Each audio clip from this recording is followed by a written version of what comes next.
ఘోరమైన యాక్సిడెంట్ ఇక్కడ ఒక్కొక్క కుటుంబాల దగ్గర వస్తుంటే నిజంగానే చాలా బాధాకరంగా ఉంది. ఒక్కొక్కరి ఇంట్లో ఒక్కొక్కరి పరిస్థితి ఉంది. ఇప్పుడే హాజీపూర్ పోయి ఆడ ఇద్దరు అక్కచెల్లను శివలీల ఇంకా భవానీని కలిసినాం. అనాథులైపోయింది. అవును, కేంద్ర ప్రభుత్వం వినిపిస్తుంది, రాష్ట్ర ప్రభుత్వం వినిపిస్తుంది, కానీ ఆ బాధను అయితే ఎవరు తట్టుకోలేరు. కానీ అక్కడ అనాథులైపోయిండ్రు. వాళ్లకు 1,00,000 ఇచ్చినా 10 లక్షలు ఇచ్చినా అది సరిపోదు, ఎందుకంటే వాళ్ళ జీవితాంతం చూసుకునే వాళ్ళు ఉన్నారు. కానీ ఇక్కడ ఉన్న మేమందరం నాయకులను కలిసి మాట్లాడినాము.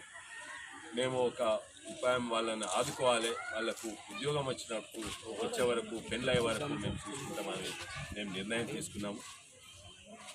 అయితే హైదరాబాద్లో ఒక మంచి అనాథాశ్రమం ఉంది, చాలా మంచిగా. అది అందరు ఐఏఎస్ ఆఫీసర్లు భార్యలు కూడా కలిసి చేస్తారు. మేము ఆ అనాథాశ్రమంకి ఎన్నో సపోర్ట్ ఇస్తున్నాం. అక్కడ పెరిగి మంచి స్కూళ్ళల్లో చదివిపించి అక్కా చెల్లెలను మా సతీమణి సంగీత గారు నర్సింగ్ చేస్తే తప్పనిసరిగా జాబ్ ఇప్పించే వరకు మేము బాధ్యత తీసుకుంటామని చెప్పినారు. అయితే కానీ ఎంత చేసినా కూడా ఊరు ఇడిచిపెట్టి అక్కా చెల్లెలకు హైదరాబాద్ పోవాలంటే అది ఇంకా పెద్ద పనిష్మెంట్ ఉంటుండొచ్చు, బాధాకరంగా.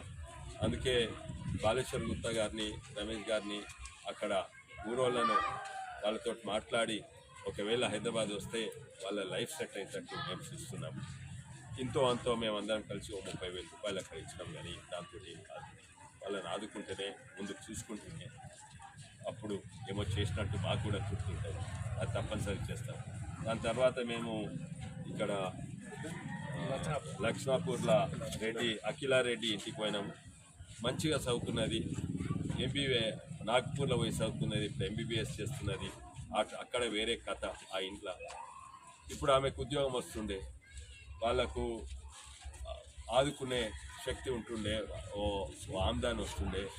కానీ వాళ్ళ అన్న ఇప్పుడు ఇంజనీరింగ్ చేసి బయటికి పోదామనేటైనా క్యాన్సిల్ చేసిన, ఎందుకంటే ఆదుకునేటప్పుడు లేరు. కుటుంబాన్ని ఆయన ఇక్కడనే ఉంటుండే. వాళ్ళకి ఏం చేయాలంటే వాళ్ళకు కూడా ఇంతో అంతో ఇచ్చినాము. కానీ దాంతో ఏం కాదు. ఆ బాబుకు ఒక ఉద్యోగం వస్తే మంచిదని, అది కూడా వచ్చే వారం హైదరాబాద్కి వస్తుంది. ఆ ఉద్యోగం కూడా మేము తప్పనిసరిగా ఇప్పిస్తాను. ప్రభుత్వం ఇప్పిస్తే ఇంకా మంచిగా, కానీ మేము ఇప్పిస్తే బహుశా హైదరాబాద్లోనూ ఇంకెక్కడో ఇప్పిస్తాం. ఇక్కడనే ప్రభుత్వ ఉద్యోగం వస్తే మంచిగా. ఒక్కొక్క కుటుంబంలో ఒక్కొక్క కథ ఉన్నది. ఇక్కడికి వచ్చినాము.